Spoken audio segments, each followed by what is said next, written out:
et 7, parution donc à Cameroun Tribune de ce mercredi matin. On parle tout à fait autre chose à présent avec mutation au menu eau potable. Le journal de Georges Alain Boyomo marque un temps d'arrêt au niveau des vannes de la Sanaga où est implanté ou alors où sont implantés où est implanté autant pour moi le projet d'alimentation de Yaoundé, projet qui a fait l'objet d'une évaluation hier par le ministre de l'eau et de l'énergie. Mutation revient donc sur la descente sur le terrain du ministre Gaston Elundou et Somba. Le journal Mutation nous informe qu'on met le cap sur 2022 pour étancher la soif de la capitale. Information à retrouver en page 5 du quotidien Mutation de ce mercredi. Le quotidien Émergence aussi évoque l'information relative à la fourniture d'eau potable à Yaoundé. Le journal parle précisément du déficit à combler, déficit qui a pris des proportions énormes avec la pandémie à coronavirus. La crise sanitaire a affecté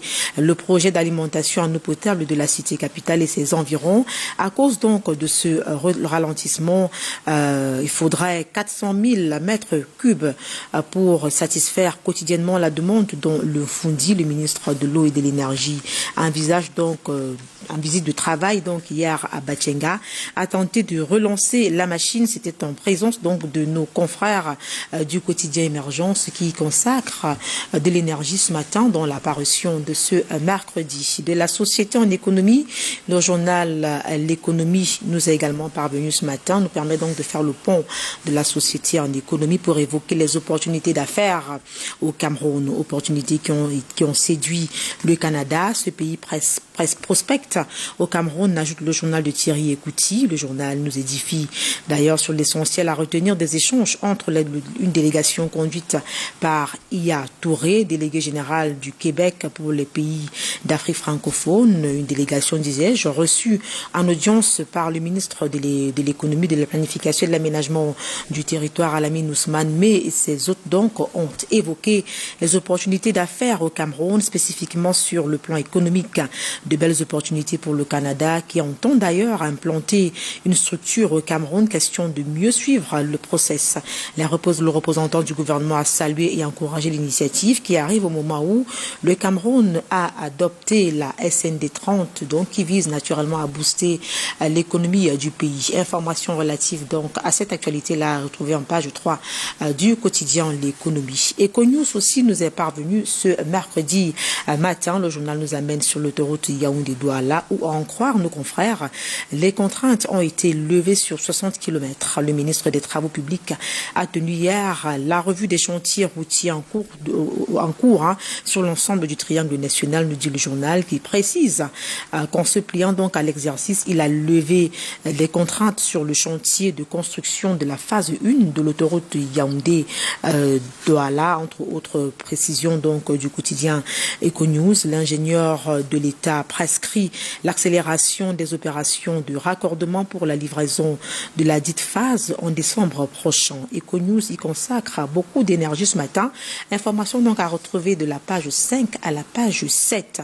Le quotidien aussi évoque l'information relative à l'approvisionnement de la ville de Yaoundé, ces environs dont on parlait tout à l'heure. Le gouvernement est à pied d'œuvre pour donc étancher la soif de la population à partir du fleuve Sanaga, nous dit donc le quotidien. Le journal nous fait savoir qu'à ce jour, le tableau du taux de réalisation affiche 78%.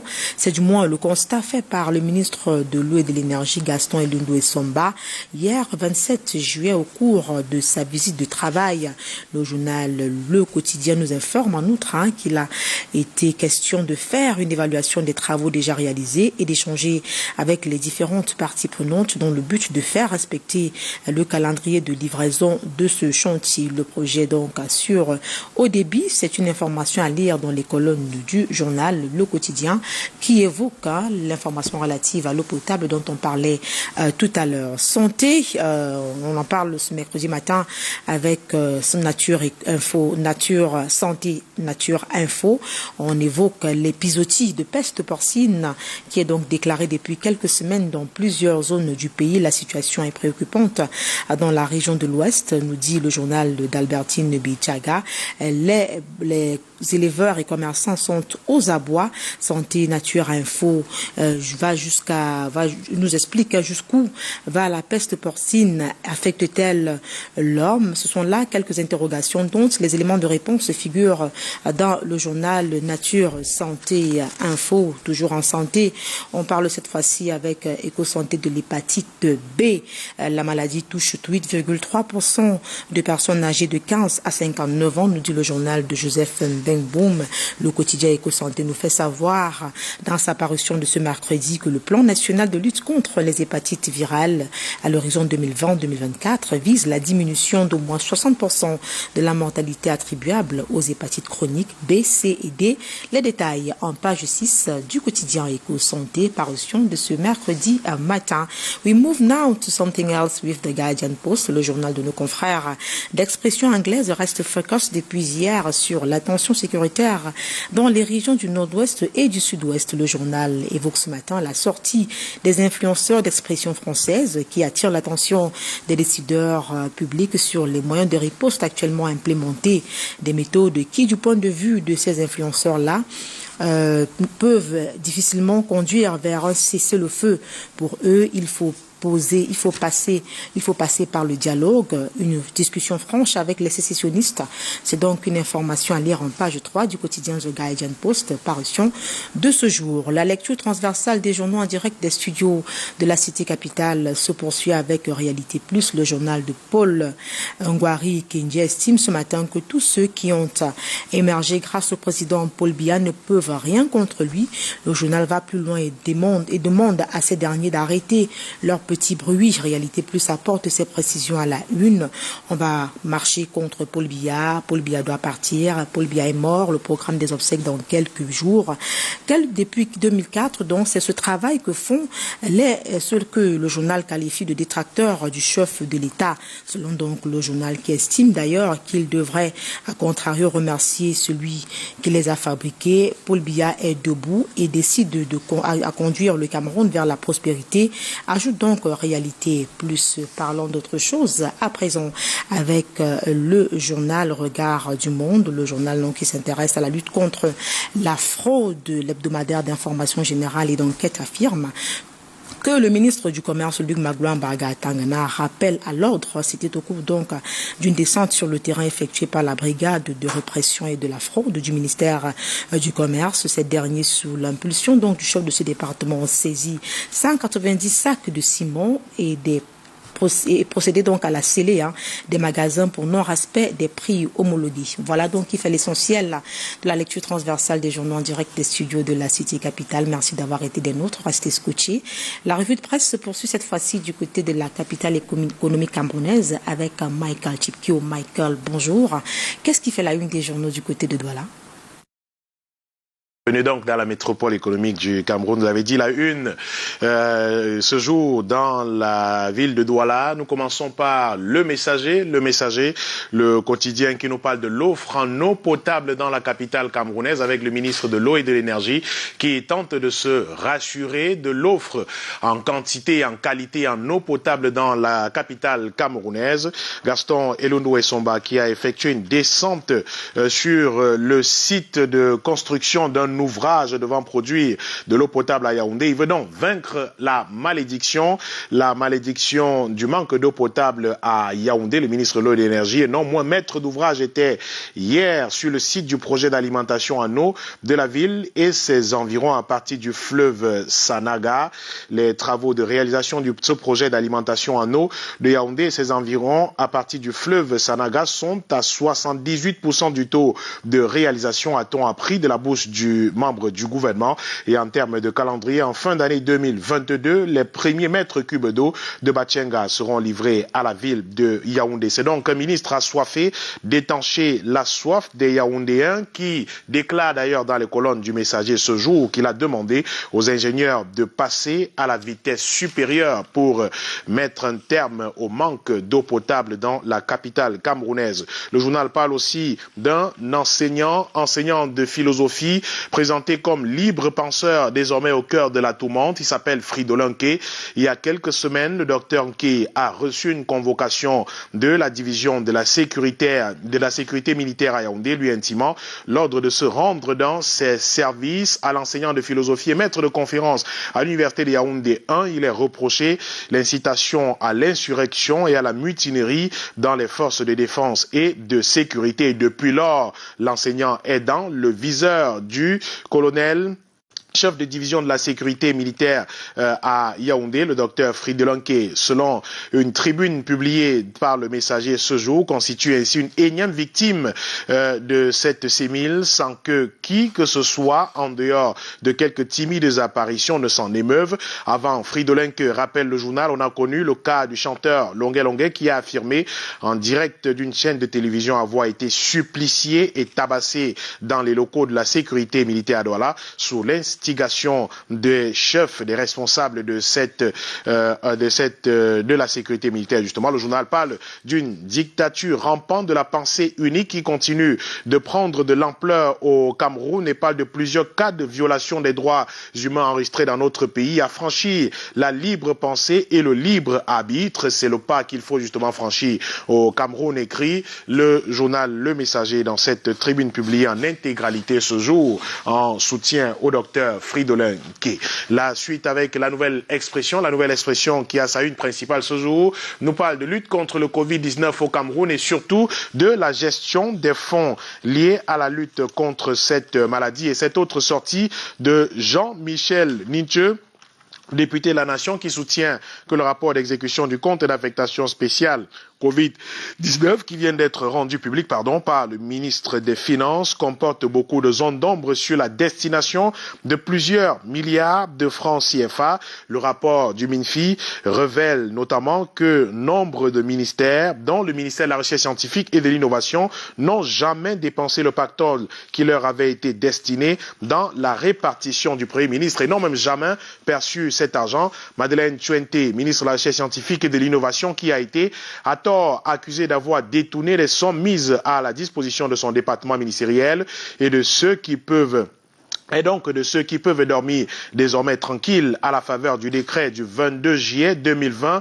du Premier ministre. Une dotation budgétaire de 6 milliards de francs CFA avait été théoriquement affectée au ministère de la Recherche scientifique et de l'Innovation. Et il a donc été prouvé, écrit la nouvelle expression, que le ministre secrétaire général de la présidence de la République avait demandé de surseoir à la fabrication par l'IMPM des comprimés d'hydroxychloroquine et d'azithromycine pour un montant de 4 milliards de francs CFA, débitant ainsi cette somme de la dotation suis évoquer les points focaux chargés d'utiliser le reste des 2 milliards 100 millions de francs CFA pour mener les activités confiées, n'ont rien reçu de plus.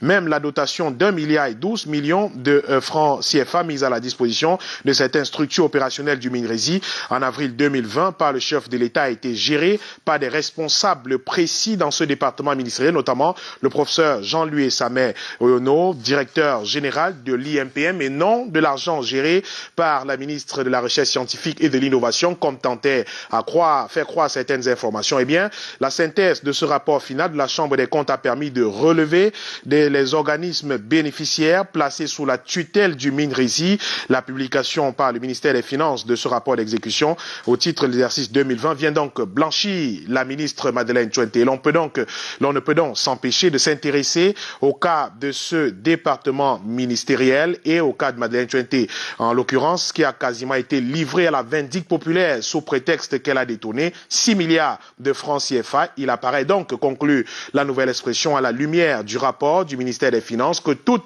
ces allégations étaient dénuées de tout fondement et étaient donc des informations de nature à nuire au chef de ce département ministériel, conclut la nouvelle expression, qui nous parle de politique également aujourd'hui avec cette sortie en termes de positionnement de Jean-Pierre Bekolo, le cinéaste camerounais, à la porte du mouvement pour la renaissance du Cameroun.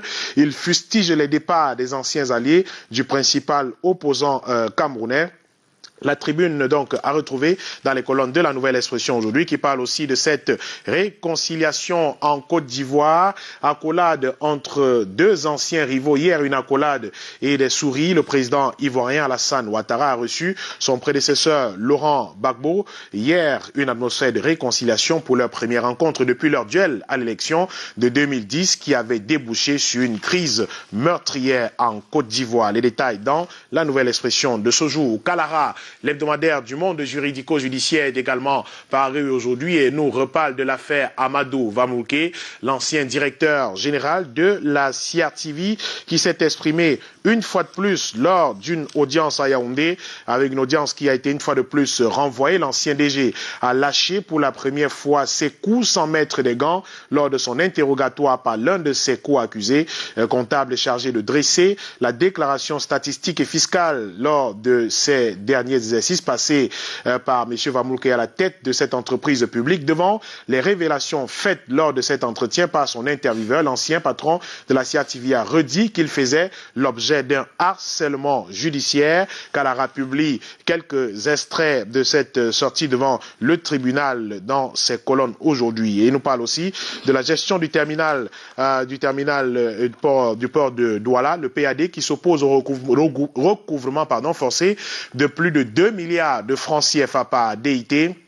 L'entreprise publique camerounaise accuse son partenaire d'hier de fraude dans l'exécution d'une sentence arbitrale rendue le 10 novembre 2020 à Paris dans le bras de fer né de la procédure contestée du recrutement du nouveau gestionnaire du terminal à conteneurs du port de Douala. Économie donc des arguments des protagonistes et enjeux de la nouvelle bataille sous la plume de Christophe Bobiokono dans les colonnes du journal Kalara en kiosque aujourd'hui. L'œil du Sahel nous amène dans le septentrion du Cameroun pour parler une fois encore des affres de la secte terroriste Boko Haram qui a encore semé la mort dans cette partie du pays. Le journal qui recommande vigilance et mobilisation pendant qu'on enregistre au moins 17 assaillants qui ont été neutralisés, 5 militaires tués dans une attaque de Boko Haram à Zigué. L'attaque a donc eu lieu il y a 2 jours dans cette localité de Zigué qui est une seconde attaque menée par les terroristes justement de Boko Haram depuis 72 heures dans le département du Logon et Chari.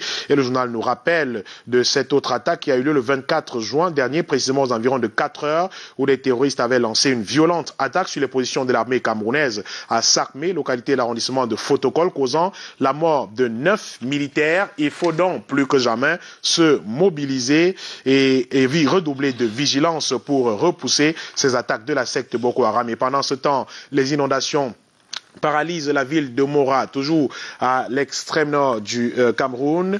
La ville est pratiquement coupée à cause des pluies diluviennes qui se sont abattues depuis le 26 juillet dernier. Les populations souffrent le martyre de ce côté, nous rapporte le tri-hebdomadaire régional d'information du Nord Cameroun, l'œil du Sahel qui est en kiosque ce jour. L'Ouragan indépendant, un autre journal, un mensuel d'enquête et d'information générale, est en kiosque également aujourd'hui. L'Ouragan indépendant qui nous amène dans la commune de Nitoukou, c'est dans le département du Bas-Meinoubou, entre espoir assouvi et carence managériale effective. L'édile de cette municipalité a fini d'être assimilé à une arriviste parachutée indûment à la tête de cet exécutif municipal qui, 2 ans après sa prise de fonction, continue de tergiverser quant à la mise en œuvre effective de quelques programmes sociaux économiques probants. Le journal revient donc sur les promesses, les nombreuses promesses de campagne qui ont été faites sur place et jusqu'ici, les populations n'ont bénéficié d'absolument rien et parlent d'un maire totalement absent, le sommier actualisé du patrimoine acquis de ce maire justement totalement absent. Le secrétaire général de la commune de Nitoukou exige depuis la prise de fonction de cette maire la production du sommier actualisé du programme du patrimoine de la mairie. En d'autres termes, personne en dehors d'elle ne sait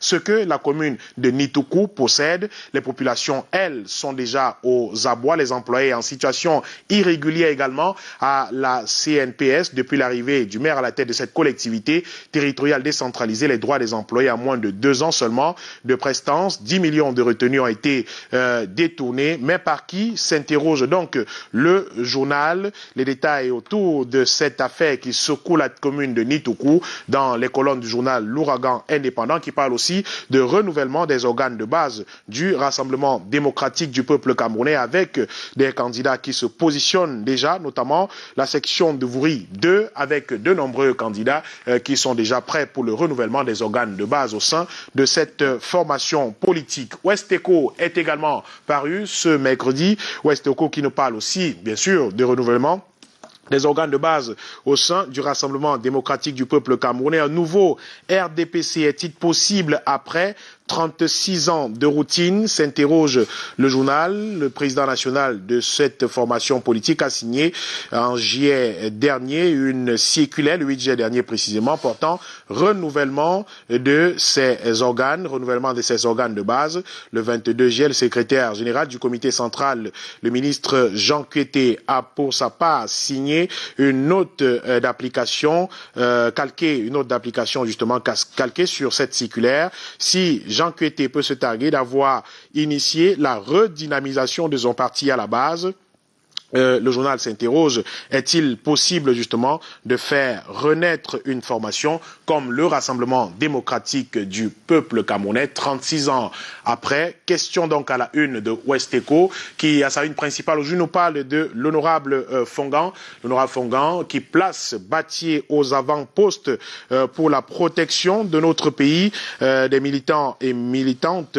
de RDPC condamnent les manifestations de Genève contre la paix, des manifestations initiées contre le président de la République du Cameroun, condamnation tous azimuts enregistrée lors de la conférence conjointe des sous-sections de Bayala Batié dans la région de l'ouest du Cameroun. Cet appel à l'unition a eu lieu donc dimanche dernier à Baya à l'occasion de la conférence conjointe de sous-sections présidée par l'honorable Bernard Fongan, président de la section RDPC du département des Hauts-Plateaux Est à Batié, et certains militants de cette formation politique qui s'expriment d'ailleurs dans les colonnes du journal aujourd'hui, qui reviennent sur ces mots de soutien à l'endroit du président de la République du Cameroun, et surtout cette politique justement qui consiste à faire revivre la section RDPC, la sous-section justement RDPC de Bayala 2 Batié dans la région de l'ouest du Cameroun sous la férule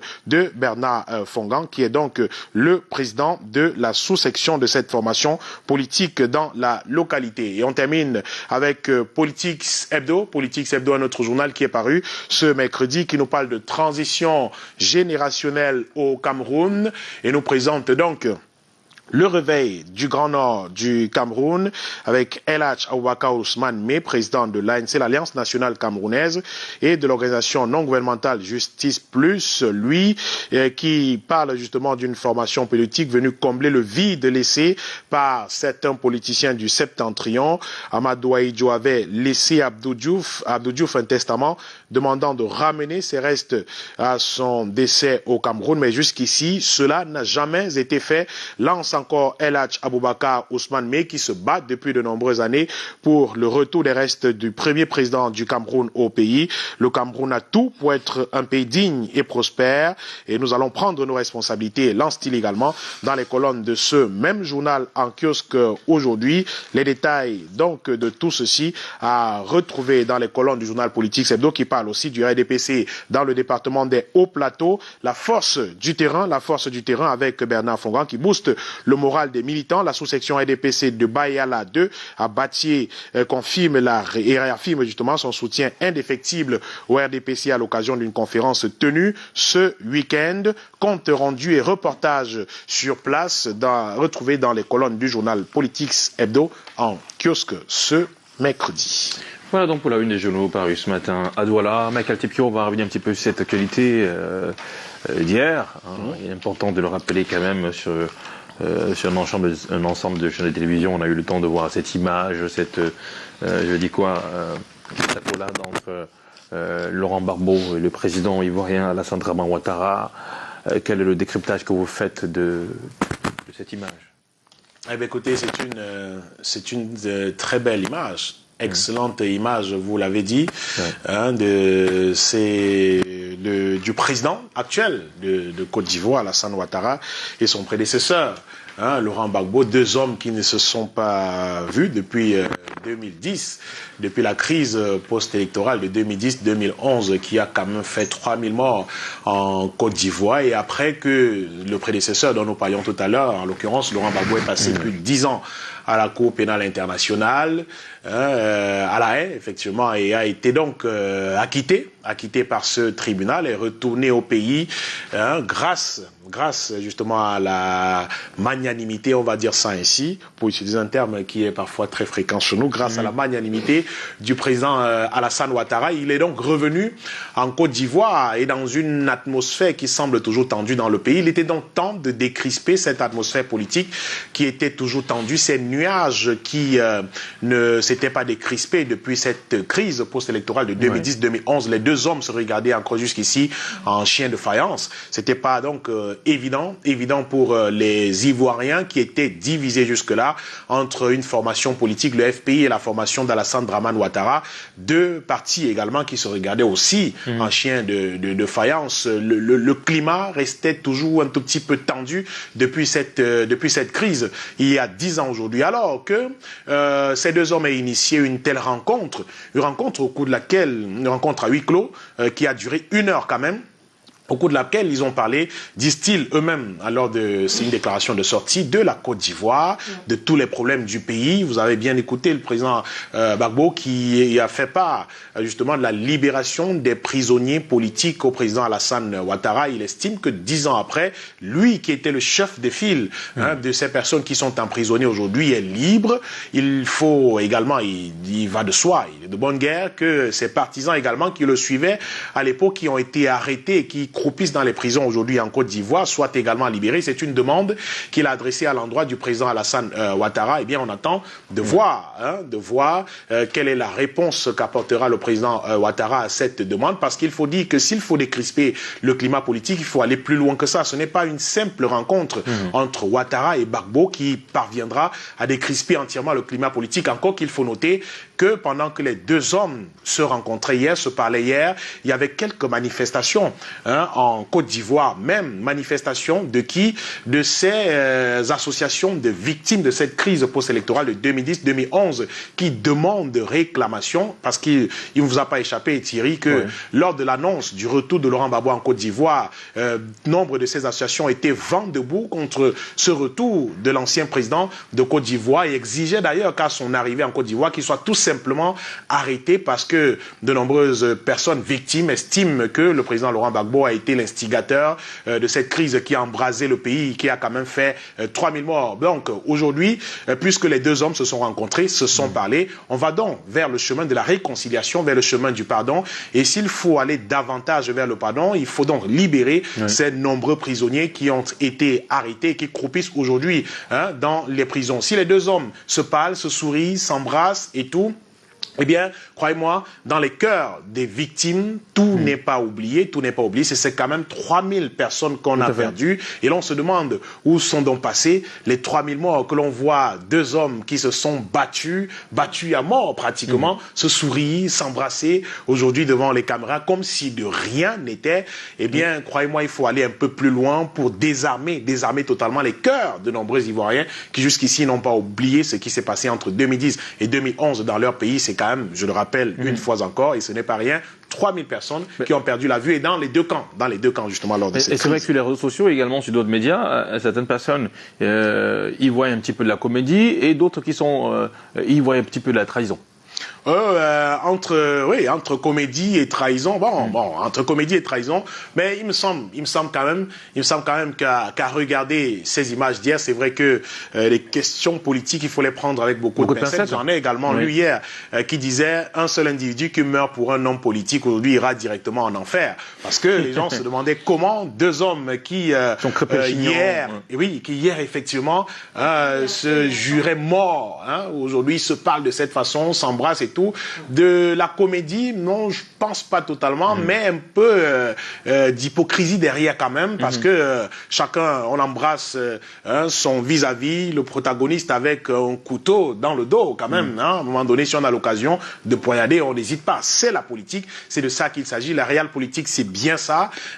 Donc, je crois que ceux qui parlent, vous avez dit de comédie et de trahison. Et de trahison. Trahison de qui contre qui? Bon, on pourrait se poser également la question, mais à partir du moment où le président Gbagbo lui-même demande que ceux qui ont été interpellés, arrêtés, soient libérés, je crois qu'en ce moment, on pourrait parler de trahison. Mais s'il se la coule douce et se pavane à travers le pays, jouit tranquillement de sa liberté, sans penser au sort de ceux qui ont été arrêtés avec lui, de ceux qui l'ont suivi pour être interpellés au cours de cette crise, en ce moment, on pourrait parler de trahison. Et on se demande donc aujourd'hui, et la question est légitime à mon sens, qui est donc responsable de la mort de 3000 personnes? Puisque dans le camp d'Alassane Ouattara, on n'a jamais interpellé personne, personne n'a jamais été arrêté, personne n'a jamais été accusé d'être instigateur de cette crise. Laurent Gbagbo, lui, a été acquitté, donc n'est pas responsable de ce qui s'est passé. Voilà. Et donc, qui est donc responsable des 3000 morts, de 3000 décès, 3000 personnes qui ont perdu la vie? La question se pose également. Mais bon, s'il faut aller au-delà de cette question, je crois qu'il faut davantage décrisper le climat politique et organiser justement cette sorte de dialogue qui doit devenir fréquent. Le président Ouattara l'a d'ailleurs annoncé, et pas seulement entre lui et le président Gbagbo, et bien à toute la classe politique ivoirienne qui pourrait s'asseoir autour d'une table. Souvenez-vous, la dernière élection a été quelque chose de très difficile dans le pays à cause de la modification de la constitution du président Ouattara, qui était supposé ne plus se représenter, qui a fait sauter le verrou de la limitation du mandat pour se représenter une fois encore. Je crois que le climat politique était déjà assez tendu avant même le retour de Laurent Gbagbo. Il faut donc réunir toute la classe politique autour d'une table, discuter ensemble, et que justement l'on arrive à cette réconciliation que l'on prend tant en Côte d'Ivoire, et que le pardon, que les cœurs soient désarmés, que l'on arrive au pardon de la bouche, effectivement au pardon des cœurs entièrement, et justement ceci passe effectivement, et Laurent Gbagbo a bien fait de le marteler hier, par la libération de ces autres personnes qui ont été arrêtées. Mais cette libération passera par quel canal? Je crois qu'il y a des mécanismes juridiques qui peuvent permettre effectivement de libérer, peut-être une grâce, peut-être un arrêt de poursuite, bon, quelque chose de ce genre. Bon, à part arrêt de poursuite, parce qu'il y a des personnes qui ont été condamnées, peut-être une grâce du président de la République qui pourrait libérer de nombreuses personnes qui ont été interpellées dans le cadre de cette crise. Avec ça, on ira davantage vers une décrispation de la situation politique. Mais on reste vigilant pour savoir ce que la scène politique ivoirienne nous réserve dans les tout prochains jours, quand on a deux hommes qui se parlent les yeux dans les yeux, se tiennent main dans la main, se parlent en souriant et tout. C'est à se demander si on a affaire à un tenant du pouvoir et un opposant finalement. Bon, c'est vrai qu'en Afrique, on nous a habitués à des tenants du pouvoir, à des responsables, ou alors un président de la République et parfois un opposant farouche de l'autre côté, les deux qui se regardent en chien de faïence toujours, et puis qu'on ait deux aujourd'hui qui se tiennent la main dans la main, se regardent dans les yeux, c'est à se poser quelques questions tout de même. En tout cas, ce matin, nous allons faire un coucou à tous les Ivoiriens qui sont au Cameroun, et pour toutes les personnes qui regardent du côté de la Côte d'Ivoire. Et Yako, comme on dit souvent, nous sommes de tout cœur avec vous. Nous ne pouvons que souhaiter le meilleur, et surtout que ce retour soit un retour de réconciliation, et que tous nos frères ivoiriens puissent vaquer à leurs occupations de la plus belle des manières. On dit souvent Cameroun, Côte d'Ivoire, c'est une même personne. Affaire-là, on est ensemble. En tout cas, moi, j'y crois. Peut-être je suis trop cœur d'enfant, ou peut-être fleur bleue, si l'expression est trop. Mais je crois en ce que l'une ou peut-être les deux parties aient bien voulu faire profil